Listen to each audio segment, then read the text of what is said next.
देख, अपना लोग किसके बारे में बात करेंगे? वायवीय श्वसन के बारे में। अब वायवीय श्वसन की प्रक्रिया से पहले कौन सी प्रक्रिया होती है? अवायवीय श्वसन की प्रक्रिया होती है। यानी श्वसन का प्रथम चरण क्या है? अवायवीय श्वसन। कोशिका ना, कोशिका का कोशिका द्रव्य,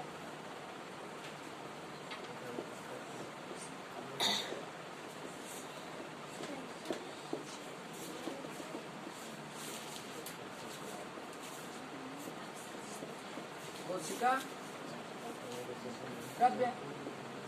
अब देख, कोशिका द्रव्य में क्या है? विशिष्ट एंजाइम,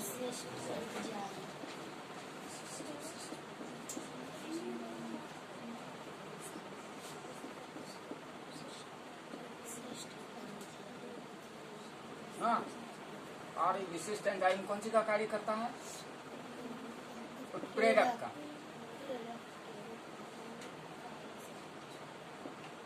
उत्प्रेरक का काम करके यहाँ, और कोशिका में कौन आया? भोजन किस रूप में आया? ग्लूकोज।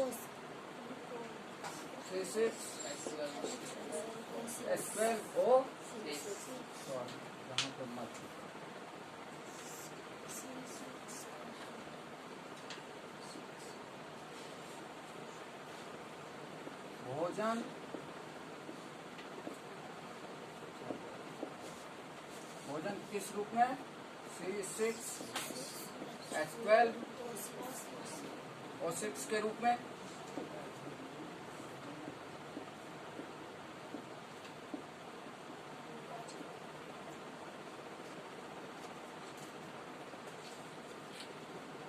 अब इस पर विशिष्ट एंजाइम, कोशिका द्रव्य में मौजूद विशिष्ट एंजाइम भोजन को तोड़ करके, ग्लूकोज को तोड़ करके क्या बना दिया? पायरुवेट का 2 अणु।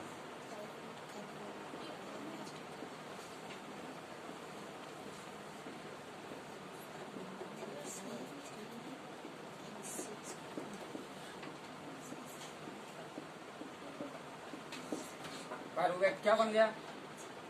तो पायरुवेट का अनुसूत्र कितना? C3H3O3।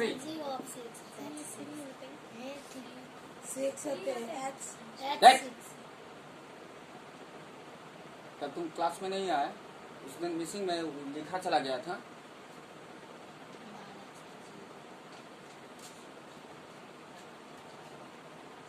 C3H3O3। फिर पायरुवेट का, यानी पायरुवेट के एक अणु का अनुसूत्र कितना हो गया? C3H3O3। उसके बाद हम लोग क्या करेंगे? अब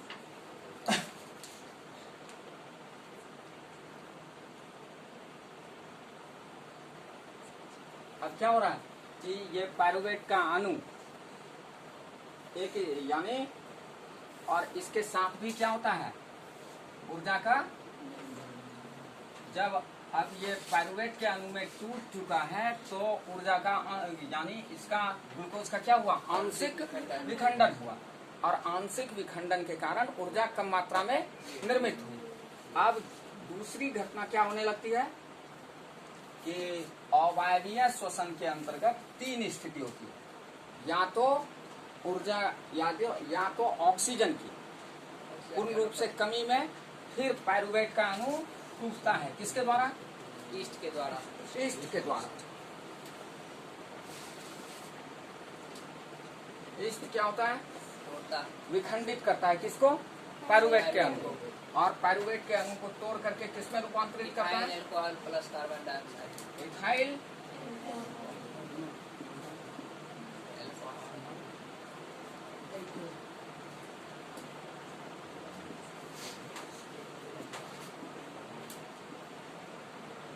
और किसमें?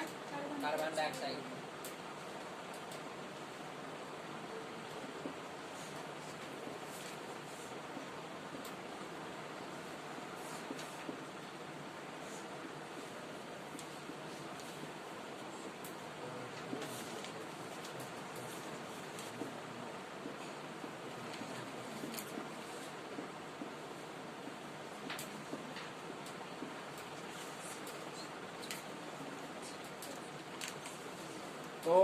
ये भी क्रिया ऑक्सीजन की किसमें हो रही है?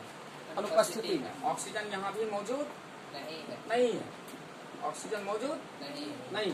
ये भी क्रिया कैसे हो रही थी? ग्लूकोज का जो आंशिक विखंडन हो रहा था, यहाँ भी ऑक्सीजन मौजूद नहीं था ना। अब ऑक्सीजन के अभाव में जब पायरुवेट यानी ऑक्सीजन की मात्रा क्या हो? O2 की मात्रा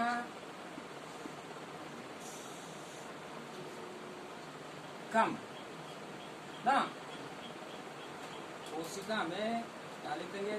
इसमें कोशिका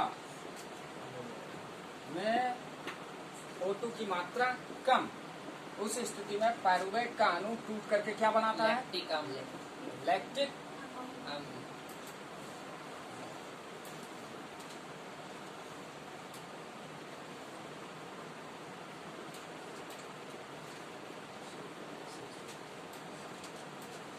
अम्ल। और लैक्टिक अम्ल का अणुसूत्र कितना हो जाएगा? C3H6O3। ठीक। अब लैक्टिक अम्ल बन गया। अब क्या बोल रहा है कि अब वायवीय श्वसन, अब इसी पायरुवेट यानी प्रथम चरण, ये प्रथम चरण की क्रिया थी, और इस प्रथम चरण में अन्य जो पायरुवेट का अणु बचा वो ऑक्सीजन की उपस्थिति में क्या करेगी? पूर्ण विखंडन। तो अब पायरुवेट का अणु कहाँ चला जाता है? माइटोकॉन्ड्रिया। वायवीय श्वसन के लिए जो शेष पायरुवेट का अणु बचा अवायवीय श्वसन के बाद वो चला जाता है कहाँ पे? माइटोकॉन्ड्रिया में।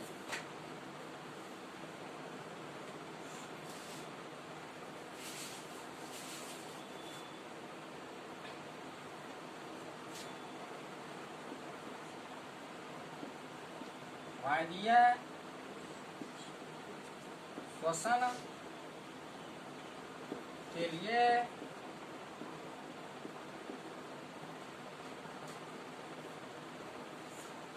शेष पायरुवेट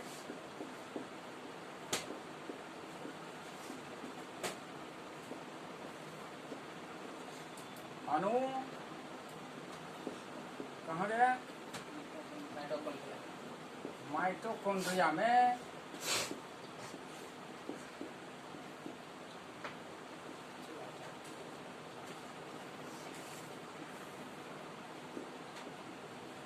पहुंच गया।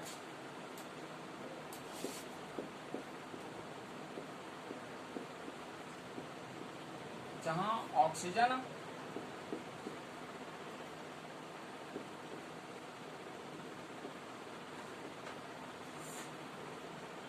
क्या है? उपस्थित है कि अनुपस्थित है?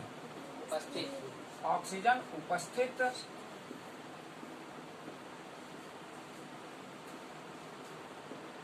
है ना।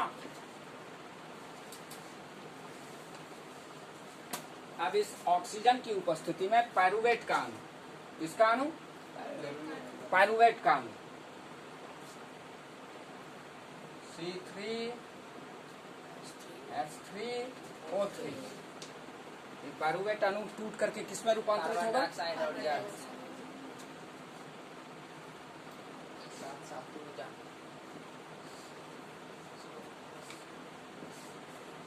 का क्या होगा? पूर्ण विखंडन होगा ना।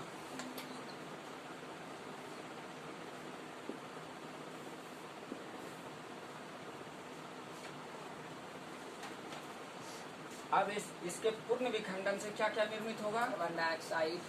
CO2 का कितना अणु?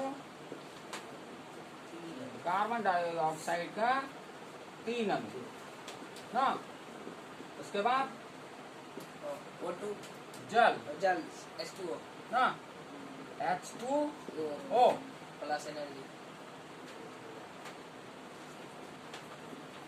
और फिर ATP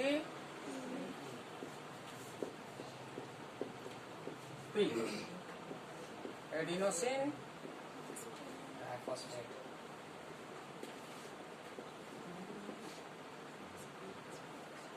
ट्राइफॉस्फेट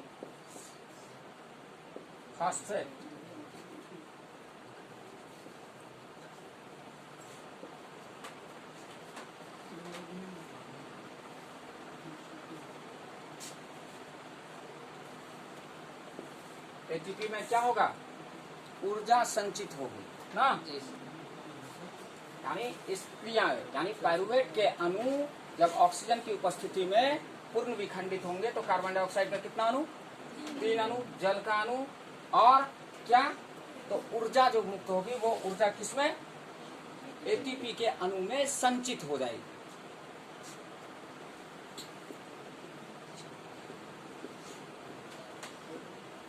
ऊर्जा संचित हो गई किसमें, एटीपी के अणु में।